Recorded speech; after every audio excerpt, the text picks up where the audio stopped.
네, 안녕하세요. 저는 에듀플렉스 에듀코치 상계점의 전광수 원장입니다.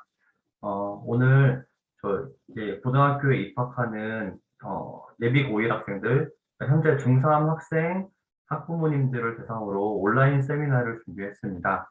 음, 한 30분에서 40분 정도 시간을 내주셔서 시청해 주신다면 많은 도움 받으실 수 있을 거라고 생각을 합니다. 예비 고1 알고 준비하자라는 주제로 세미나를 시작하도록 하겠습니다. 간단히 제 소개를 해드리면 저는 2013년에 그 에듀플렉스 상계점의 매니저로 입사를 해서 지금까지 근무를 하고 있고요. 지금 현재는 상계점의 원장으로 일을 하고 있습니다. 오늘 네 파트로 나눠서 제가 말씀을 드릴 텐데 첫 번째 파트에서는 그 중학교와 고등학교가 어떤 차이가 있는지 말씀을 드릴 거고 두 번째로 입시 정보, 중요한 용어들, 그 최근의 경향들 말씀을 드릴 겁니다. 세 번째로는 저희 이제 상계점에서 준비하고 있는 예비고일 특별관리 프로그램 어떻게 구성되어 있는지 말씀을 드릴 거고 마지막으로는 과목별 학습 포인트와 추천드리는 교재들 제가 보여드리려고 합니다. 짧은 시간이다 보니까 제가 너무 구체적으로 말씀드리면 집중력도 떨어지고 또 이해도 어려우실 것 같아서 일단 중요한 것들 위주로만 말씀을 드릴 거고 세부 궁금증이나 매드플렉스 프로그램에 대한 문의는 아래 전화번호로 주시면 제가 직접 응대를 해드리겠습니다. 자, 처음엔 이제 중등과 고등 비교를 해서 설명을 드릴 텐데요. 고등학교의 종류부터 먼저 아셔야겠죠. 이제 곧 고등학교 입시 원서를 작성하실 텐데, 여러분들이 알고 계시는 이 인근의 이제 대부분 학교들은 일반계 고등학교라고 보시면 됩니다. 특히 뭐 땡땡 중점학교라는 개념이 나오는데, 근처에서는 용화여고 같은 경우가 여기 해당이 되겠죠. 과학 중점학교가 있고, 광진구 쪽에는 예술 중점학교도 있는데, 중점학교는 특목고라고 오해하시는 분들도 계신데, 그렇지 않고 일반계 고등학교라고 분류가 됩니다. 그리고 보통 자사고라고 많이 말씀하시는데, 자유고등학교가 거기에 해당되는 것이고, 자유형 공립고와 사립고로 분류가 됩니다. 보통 자유형 사립고는 상위권 학생들 또는 대입에서 조금 더 좋은 결과를 거두고 싶은 학생들이 많이 지원을 하기 때문에 상대적으로 공부에 관심이 있고 열심히 잘하는 친구들이 주로 지원을 하고 있습니다. 음, 특목고는 여기 보시는 것처럼 외고, 국제고, 과학고등학교, 마이스터고, 예고, 최고 이런 학교들이 있는데 특수한 목적을 가지고 있는 학교인데 그 원래 취지와는 조금 다르게 이제 대입에서 중요한 좋은 성과를 내기 위해서 학생들이 많이 지원을 하고 있습니다. 그리고 특성화고의 경우는 이제 분야에 따라 달라지는데 뭐 IT 계열 학교, 또 간호학교, 디자인학교, 또 저희 지점에 지금 다니고 있는 학생은 세무고등학교를 다니기도 합니다. 전문 이제 직업 관련된 지식이라든지 실습, 취업을 목적으로 하는 학교입니다. 이렇게 종류가 있는데 어느 학교가 무조건 좋다라고 말씀드리긴 어렵고 상담을 오시게 되면 학생의 성취도나 또 성향 그리고 이제 원하는 진로 입시 방향 그런 것들을 고려해서 제가 적절한 학교들을 고르실 수 있게 도움을 드리도록 하겠습니다. 성적 평가 방식이 달라지는데요. 중학교는 성취도, 그러니까 학교 생활기록부에 보면은 성취도로 평가가 되어 있죠. 그리고 원점수도 나오는데 100점 만점 몇 점이라고 보시는 그 점수가 원점수이고요. 보통 중학교에서는 90점대 넘어간다라고 하면 상위권 학생, 한 80점대면 중위권 학생이다 이렇게 보통 얘기를 하는데 고등학교에서는 성취도 평가가 들어가기도 하지만 사실 가장 중요한 평가 요소는 9등급제라는 걸 이해하셔야 됩니다. 9등급제가 뭐냐면 지금 여기 보시는 표에서처럼 이제 위에 노란색이 들어가 있는 표를 보시면 누적 백분위라는 개념이 있어요. 자, 이건 쉽게 100명 중에 몇 등이라고 보시면 되는데 1등급은 100명의 학생들이 있다고 했을 때 시험을 봐서 4등 안에 들어갔다. 1, 2, 3, 4등까지가 1등급이고 5등부터 11등까지가 2등급이고 이런 식으로 등급으로 구분을 하는 것을 저희가 9등급제라고 얘기를 하고 내신 공통 과목 그리고 일반 선택 과목 이런 경우에는 학교에서 9등급제를 취하고 있습니다. 그리고 아래 보시는 파란표는 이제 수능에서의 영어나 한국사 같은 경우를 보시면 이제 아실 텐데 절대평가 뭐 이해를 하시면 되고요. 영어의 경우에는 원점수가 90점 이상이면 1등급, 80점 이상이면 2등급 이런 식으로 분류가 됩니다. 그래서 음, 그 81점이라고 하면은 운이 좋게 2등급이 걸쳐 있다라고 보시면 되고 79점이면은 정말 안타깝지만 3등급이라고 보셔야 돼요. 그렇게 보시면 되고 그 오른쪽 위에 보시면 제가 이제 학부모님들께서 많이 하시는 말씀을 적어놨는데 첫 시험을 보고 나면 저희가 생각했던 것보다 뭐 나쁘지 않게 잘 본 학생들이 있는데 80점대가 나왔어요. 중간고사 이제 특정 과목의 성적이 그랬을 경우에 최소한 80, 뭐 5점, 90점 나와야지 어느 정도 하는 거 아니냐라고 말씀하시는데 그건 중학교 때 아니면 절대평가 기준으로 말씀하시는 건 이해가 되는데 그게 아니고 상대평가에서는 이게 적용이 되기가 어려운 그런 이야기입니다. 이게 왜 그러냐면 지금 누적 100분위에 따라서 성적이 이제, 나오는데 시험이 어려웠다라고 해서 극단적으로 100점 만점에 60점을 받았는데 전교 1등일 수도 있겠죠.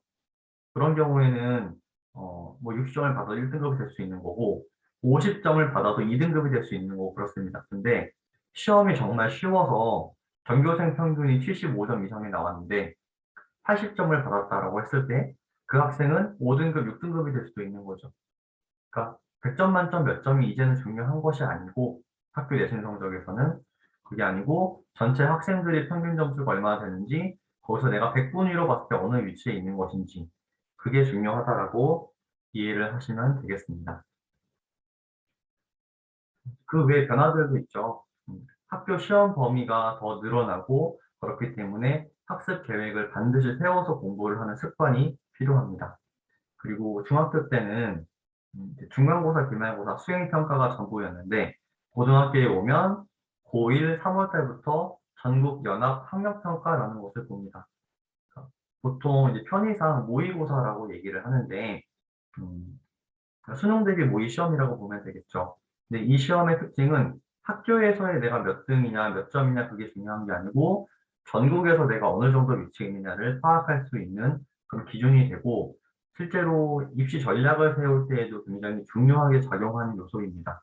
그런데 많은 학생들이 이제 수시 모집에 집중하는 요즘 그 추세를 봤을 때, 재학생들의 추세를 봤을 때 모의고사는 중요하지 않다라는 생각을 가지고 뭐 졸거나 찍거나 장난을 하는 경우들도 많이 있어요. 근데 그런 경우들은 절대로 네, 해서는 안 되는 행동이고 이게 어떤 의미가 있는 시험인지 알고 또 고1 올라가기 전에 어떻게 준비해야 되는지 차근차근 노력을 하는 그런 과정이 필요합니다. 중학교 때는 45분 수업이었다면 고등학교는 50분 수업으로 변동이 되고 그만큼 체력적으로 또 집중력 측면에서도 더 많은 노력이 필요합니다. 그리고 부모님들께는 희소식인데 점심뿐만 아니고 저녁에도 급식이 제공이 됩니다. 지금 코로나 시국이라서 지금은 그렇게 하지 않는 곳이 많은 곳으로 알고 있는데 평시에는 저녁에도 급식을 이용할 수가 있고 뭐 야간 자율학습이나 방과 후 교실 같은 것들도 방과 후 수업 같은 경우도 활성화가 되어 있습니다. 그리고 이제 생활기록부 관리도 굉장히 중요한데 어, 지금 이제 보는 관리하는 생활기록부들이 모두 대입에 직접적으로 연결되는 것들이기 때문에 철저하게 관리가 1학년 때부터 되어야 하고요. 뭐 대표적인 이제 관리 요소는 동아리 활동, 독서 활동, 출결사항, 그리고 봉사 활동, 그리고 이제 교내 뭐 리더십 관련된 뭐 임원 활동이라든지 학생회 활동이라든지 그런 것들이 다 포함이 됩니다. 그리고 마지막으로 선택 과목별 이동 수업이 활성화되는데 중학교에서도 영어랑 수학 같은 경우에는 이제 분반이 되어서 수업을 하는 경우도 많이 봤어요.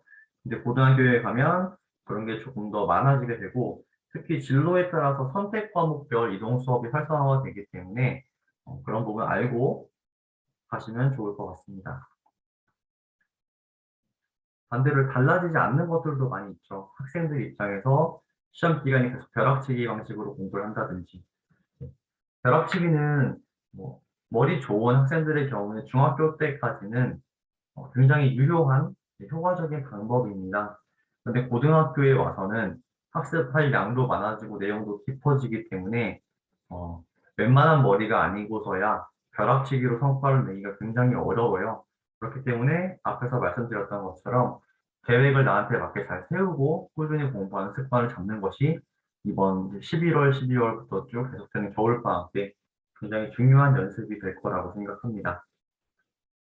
그리고 열심히 하겠다라는 다짐과 달리 게임, 스마트폰, 요즘에 유튜브, 넷플릭스도 굉장히 학생들이 많이 이용을 하고 있는데 취미생활 절대 놓지 않고 그리고 시험 기간만 되면은 학생들도 스트레스 받고 부모님들도 같이 민감해지시고 그런 부분들도 웬만해서는 잘 변하지가 않습니다. 그리고 엄마가 도와주겠지라는 방식, 그런 생각 방식들, 그런 것도 쉽게 변하지 않는데 최소한 고등학생이라고 하면 이제 준성인인데 그런 것들을 스스로 챙길 수 있는 연습이 지금부터는 되어야 하겠고요. 그게 되지 않는다라고 하면 고등학교에서 음, 성적도 물론 그렇겠지만 학교 생활 전반에 대한 관리가 어렵기 때문에 학생부 종합전형 준비를 하는 데 굉장히 어려워질 수가 있습니다. 그리고 성적이 안 나오면 보통 학생들이 학원 탓을 하거나 다른 학원을 옮겨야 된다거나 그런 얘기들을 하는데 이것도 계속 반복이 되죠. 근데 여기서 공부를, 에듀플렉스에 와서 공부를 하는 학생들은 그런 경우가 거의 없습니다. 내가 노력한 만큼 성적이 올라간다는 것을 경험하게 되면 학원 탓이 아니고 내가 어떤 부분이 부족했다. 객관적으로 인지를 하고 앞으로 또 개선점도 매니저님하고 같이 의논하고 상담을 하기 때문에 그런 부분에서는 에듀플렉스에 재원 중인 학생들이 가장 많은 혜택을 받고 있다고 생각을 합니다. 두 번째 파트에서는 입시 기초 사항들을 제가 짚어드리겠습니다. 대학에 진학하는 방식 크게 두 가지, 수시 모집과 정시 모집이 있는데 수시 모집의 경우에는 논술과 실기 위주의 전형도 있어요. 하지만 가장 많은 비중을 차지하는 것이 학생부 위주의 전형이고 학생부 위주의 전형이 학생부 교과 전형과 학생부 종합 전형으로 나뉩니다. 교과 전형은 말 그대로 학교에서 시험 본 내신 성적의 그 교과 성적을 가지고 그걸 점수화해서 대학 측에 넘어가고 그 점수를 기준으로 학생을 선발하는 방식을 말합니다. 수능 최저 학력이라고 하는 그런 개념이 여기에 많이 적용이 되기도 하고요. 그리고 학생부 종합 전형이라는 것은 이제 앞에서 말씀드렸던 교과 성적도 물론 들어가지만 그 외에 생활 기록부 전반에 걸쳐서 이 학생이 어떤 인성을 가지고 있고 또 자기 진로에 대해서 얼마나 깊이 고민하고 연관된 활동을 많이 해왔는지 그런 것들을 종합적으로 평가를 하는 과정을 말하는데 보통 학생부 교과 전형은 정량 평가라고 표현을 하고 학생부 종합 전형은 정성 평가라고 얘기를 합니다.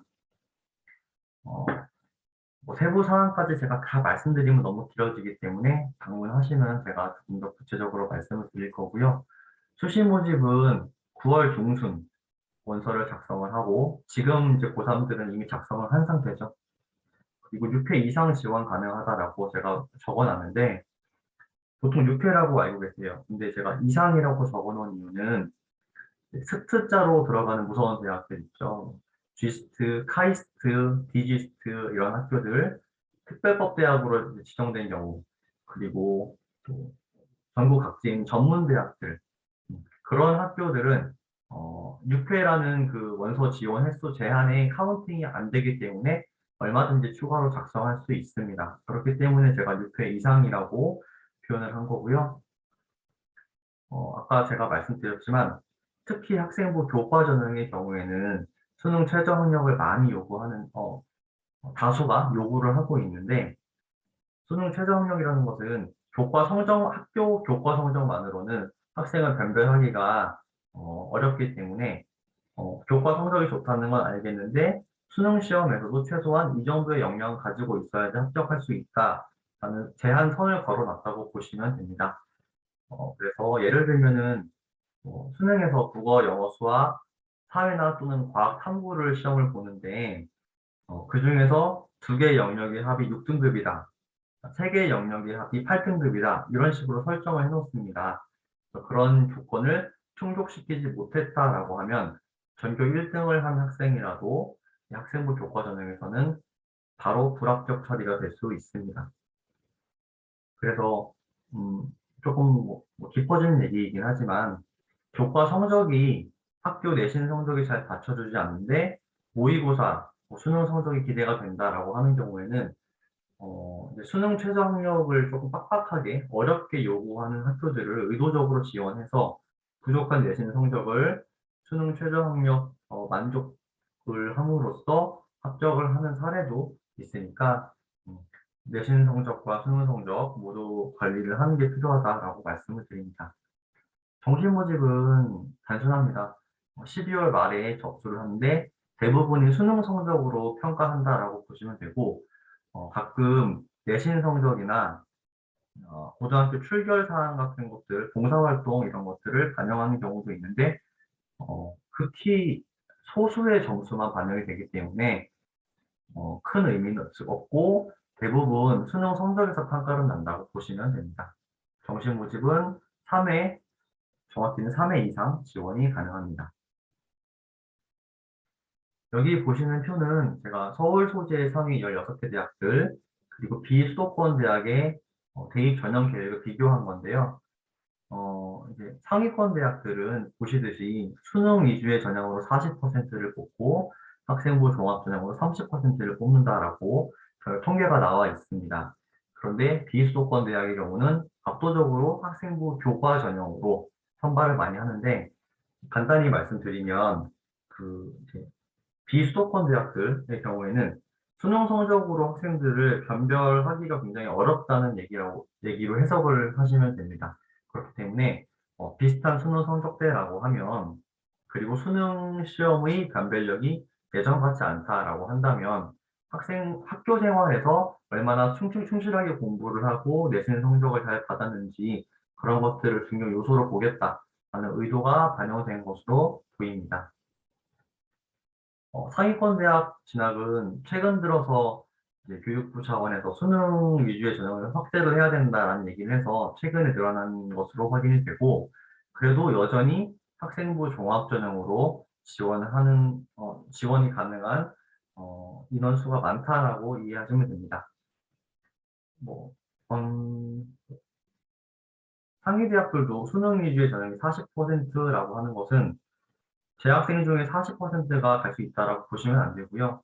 재수생이나 또 삼수 같은 N수생들도 포함이 되어 있기 때문에 재학생들은 수능보다는 학생부 종합전형으로 입학하는 사례가 조금 더 많을 것이다 라고 말씀을 드립니다.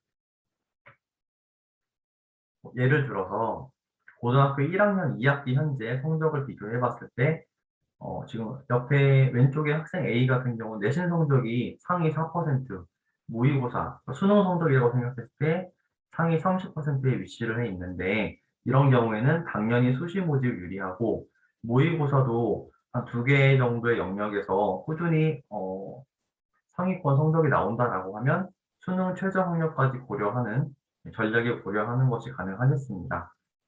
반면에 학생 B 같은 경우는 거꾸로 내신 성적이 낮은 편이고 모의고사 성적이 높은 편인데 꼭 정시 모집이 유리하다라고 보기는 어렵습니다. 왜냐하면 지금 B 학생이 외고, 국제고, 자사고의 학생일 수도 있거든요. 그런 경우에는 내신 성적이 낮아도 그런 이제 학교의 특성이나 모여 있는 학생들의 수준을 어, 블라인드 전형이라고 얘기하긴 하는데 다 파악을 할 수가 있습니다. 대학 측에서, 입학 측에서 파악을 할 수가 있기 때문에 내신 성적이 조금 낮은 편이어도 우수한 학생이라고 하면은 학생부 종합전형으로 지원하는 게 훨씬 더 유리할 수 있고요. 이 학생 같은 경우는 수시 모집과 정시 모집 둘 다 상위권 대학에 지원할 수도 있는 그런 학생이다라고 이해를 하시는 게 맞습니다. 하지만 학생 B의 경우에는 학생부 교과 전형으로 그러니까 교과 성적만 정량해서 정량화해서 반영을 하는 학생부 교과 전형에는 불리한 학생이다라고 보시는 게 맞겠죠. 선택 과목도 2015 개정 교육 과정을 통해서 많이 바뀌었습니다. 여기 보시는 보라색 글씨들은 네, 국어의 경우에 보시면 공통 과목으로 1학년 때 국어 수업을 듣고 보통 2학년 때 일반 선택 과목을 듣는데 헌법과 작문, 독서, 문학, 언어와 매체 이런 과목들 중에서 본인의 진로와 연관된 그런 교과를 선택을 해서 대학생처럼 수강 신청을 해가지고 듣게 됩니다. 그리고 주황색 글씨처럼 실용국어, 심화국어, 고전읽기 같은 경우들은 굳이 필요가 없다고 하면은 다 듣지 않아도 괜찮고 나한테 의미 있는 내가 듣고 싶은 과목들을 신청해서 들을 수 있습니다.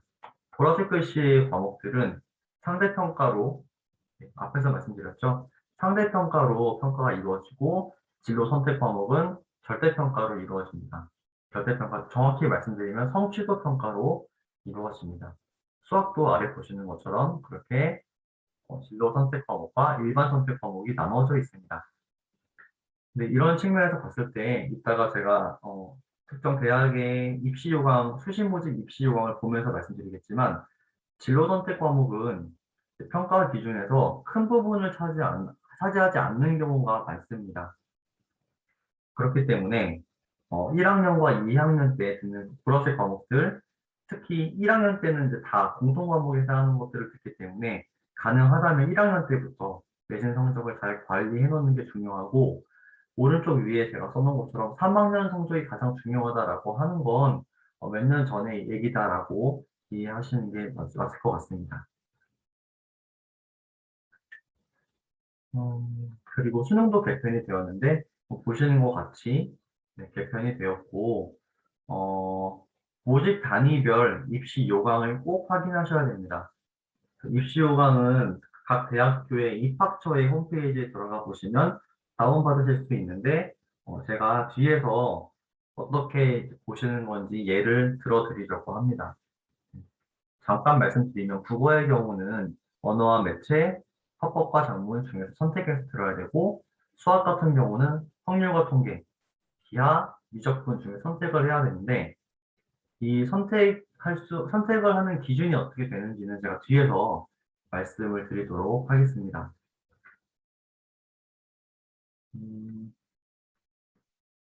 제가 그 홍익대학교 수시 모집 요강을 준비를 했는데요.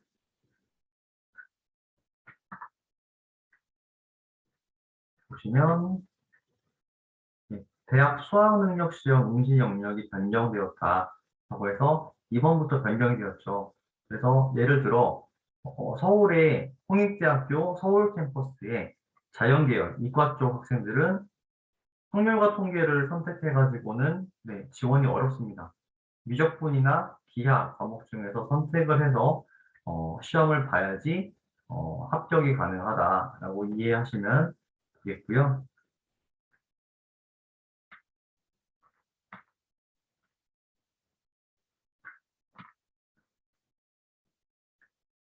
여기 보시는 것처럼 전형별로 이제 모집 단위별로 몇 명을 어떤 전형에서 몇 명을 뽑는지 이런 것들도 다 보실 수 있습니다.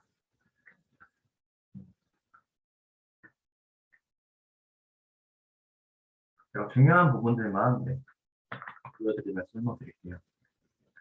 자, 학교장 추천자 전형이라고 되어 있는데 이것은 이제 그 학교에서 정한 전형의 이름이고 전형의 종류는 학생부 교과 전형입니다. 아까 앞에서 설명드렸죠. 전형 요소를 보시면 학생부 교과만 100% 들어간다라고 되어 있죠. 그 얘기는 학교 생활기록부에서 성적 관련된 부분만 보겠다라는 거고, 예를 들어서 학교에 결석이 많거나 임원 경력이 하나도 없거나 독서 활동이 하나도 채워져 있지 않거나 수상 경력이 없거나 전혀 관계가 없다는 것을 의미를 합니다. 학교 성적만 가지고 평가를 한다는 것이고요. 아까랑 마찬가지로 자연계열 이과 학생들을 봤을 때는 단연 교과에 사회가 들어가 있지 않은데 사회나 한국사가 8등급, 9등급이 나오는 학생이 국어, 영어, 수학, 과학이 모두 다 1등급대가 나온다 라고 하면 지원을 하는데 전혀 문제가 없다는 겁니다.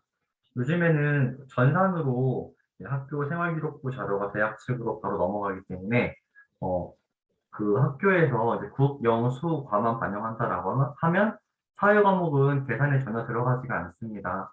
절대 걱정하실 필요 없고, 다만 종합 전형의 경우에는 자연계열 학생이라고 해도 사회 과목도 최소한 도리는 해야지 불이익이 없다라고 이해하셔야 됩니다.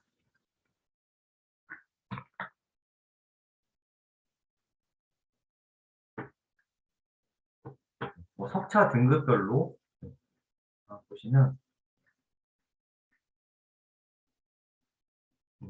논술 계열 보시면 여기도 마찬가지로 국어, 영어, 수학, 그리고 사회나 과학 중에 책 1이라고 되어 있죠. 또 인문계냐 자연계냐 이런 것들을 반영한다라고 보시면 되고, 반영 방식은 반영 교과분의 각 교과별 상위 세 과목이라고 되어 있는데, 교과라는 것은 예를 들면 수학, 영어 이런 큰 단위를 교과라고 하고, 여기 보시는 과목이라는 것은 뭐 영어 독해와 작문, 실용영어, 수학에서는 수학 1, 수학 2, 미적분, 기하 이런 것들을 과목이라고 얘기를 합니다. 그 중에서 상위 총 12과목을 학년 구분 없이 반영한다라고 하는데, 예를 들어서 열심히 잘 하다가 한번 뭐 배가 아파서 긴장해서 뭐 밀렸어가지고 한 과목이 점수가 안 나왔습니다. 그런 경우에 상위 12과목이 넘어서 이제 그 과목이 13번째, 14번째 과목이다라고 하면은 그 역시도 전혀 문제가 되지 않습니다. 이런 것들을 정확히 이해를 하셔야 되겠고요.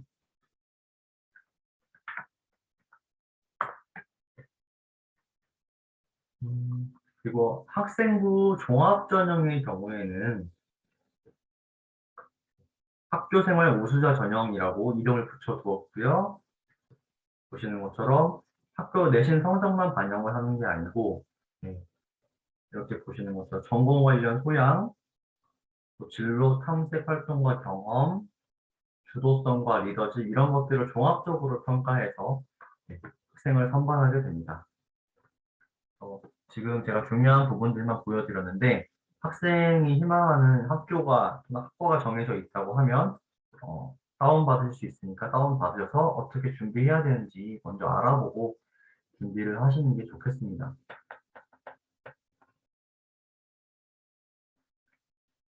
그래서 이제 입시 요강 제가 예로 한번 보여드렸고요.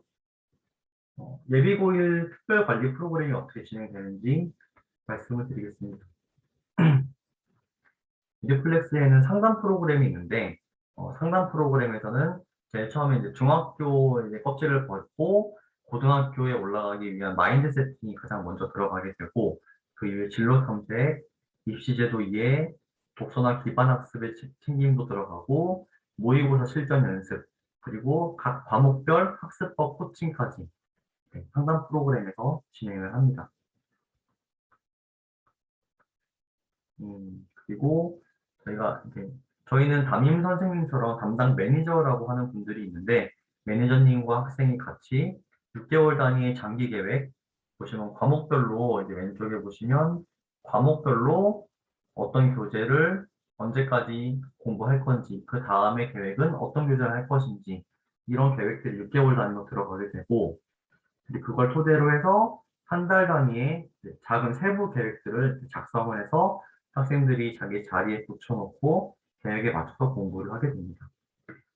저희는 1대1로 맞춤 서비스를 제공하는 곳이기 때문에 같은 학년, 같은 학교라고 해도 학생들의 성취도나 성향에 따라서 교재와 집도가 다 달라지게 됩니다. 왼쪽에 보시는 게 이제 학습실에서 공부하는 저희 학생들의 모습이고요.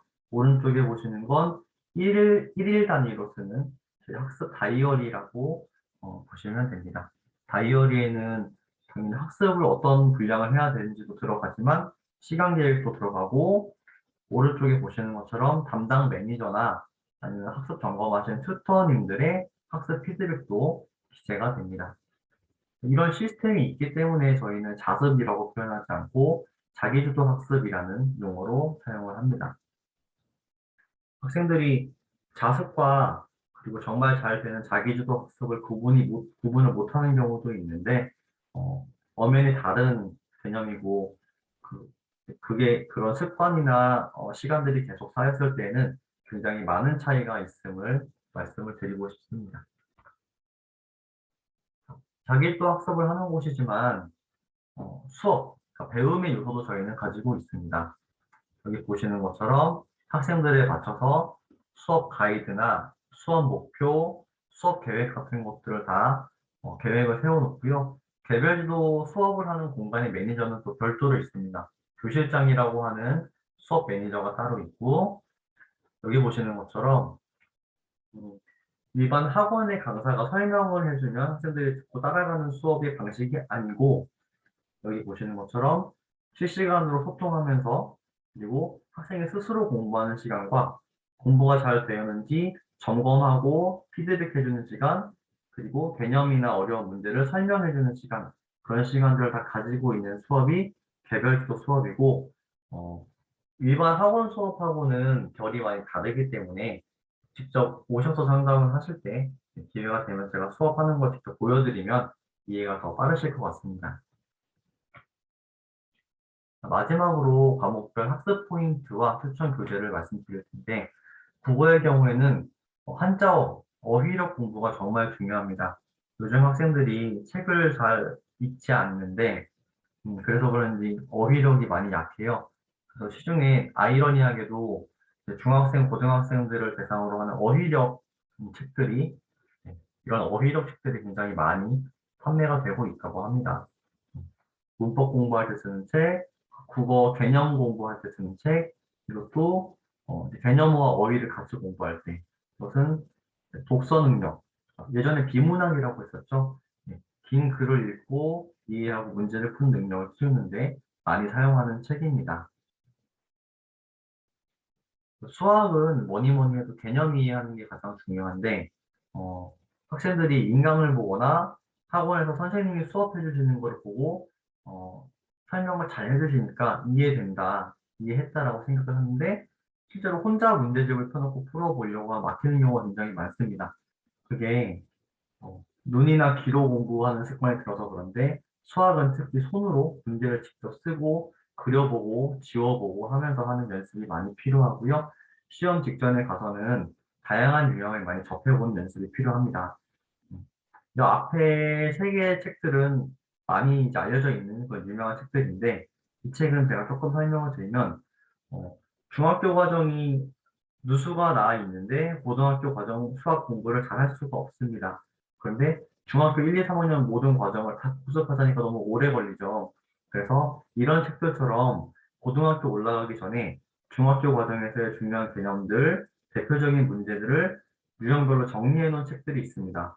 한 권으로 정리가 되어 있는데 생각보다 알차게 그리고 컴팩트하게 구성이 되어 있어서 단기간에 중학교 과정을 정리하기 좋은 책이니까 수학에 자신감이 부족한 학생들은 선행학습이 중요한 게 아니고 이런 과정들을 꼭 먼저 하시거나 고등 과정과 병행하시거나 하시는 것을 추천드립니다. 마지막으로 마지막이 아닌데 네. 영어 과목을 설명드릴 텐데 가장 중요한 건 어휘력이죠. 특히 이제 전교에서 한 중간 이하의 그런 등수, 성취도를 보이는 학생들은 어휘력이 부족해서 그런 경우가 많기 때문에 이번 11월부터 2월 달까지 중학교 수준, 고등학교 1학년 수준의 영어 단어들을 많이 외워놓는 것이 가장 중요합니다. 그리고 서술형 약한 친구들은 이런 책으로 연습을 하는 것도 필요하겠고요. 그리고 문법이랑 듣기 같은 경우는 기본기를 완성을 해놓고 3월 달에 입학을 하는 것이 굉장히 좋습니다. 제가 선행 학습을 강조하려는 의도는 아니고 특히 영어도 그렇고 수학도 마찬가지인데 그런 기본기가 되어 있지 않은 상태에서 입학을 하면 학기 중에 영어랑 수학에 굉장히 많은 시간을 투자를 해야 됩니다.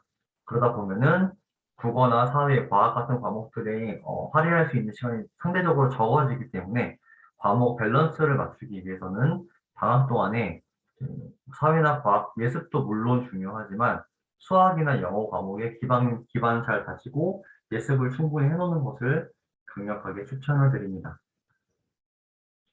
네, 사회나 과학 같은 경우에 많이 쓰는 책들 여기에 제가 올려놨으니까 보시고 모의고사 연습할 수 있는 책들도 많이 나와 있는데 사실 회사별로 구성은 다 비슷비슷합니다.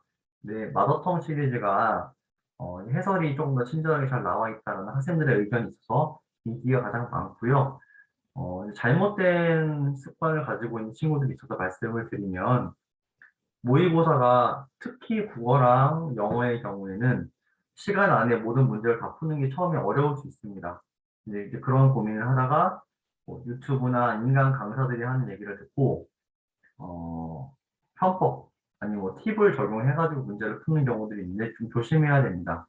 영어 문제를 풀 때에는 첫 문장과 끝 문장만 먼저 보고 보기를 봐라. 뭐 이런 식으로 힌트를 이제 팁을 제시하시는 그런 강사들도 있는데 그게 틀린 건 아니지만 그런 방식은 기본기가 충분히 쌓여 있는 상태에서 적용을 해야 되는 것이지 그렇게 푼다고 다 정답이 되는 것은 아니기 때문에 어, 시간 연습은 나중에 하시고 제일 처음에는 문제 유형을 정확하게 이해하고 지문을 정확하게 이해하고 문제를 연습부터 차근차근 하시는 것이 좋습니다.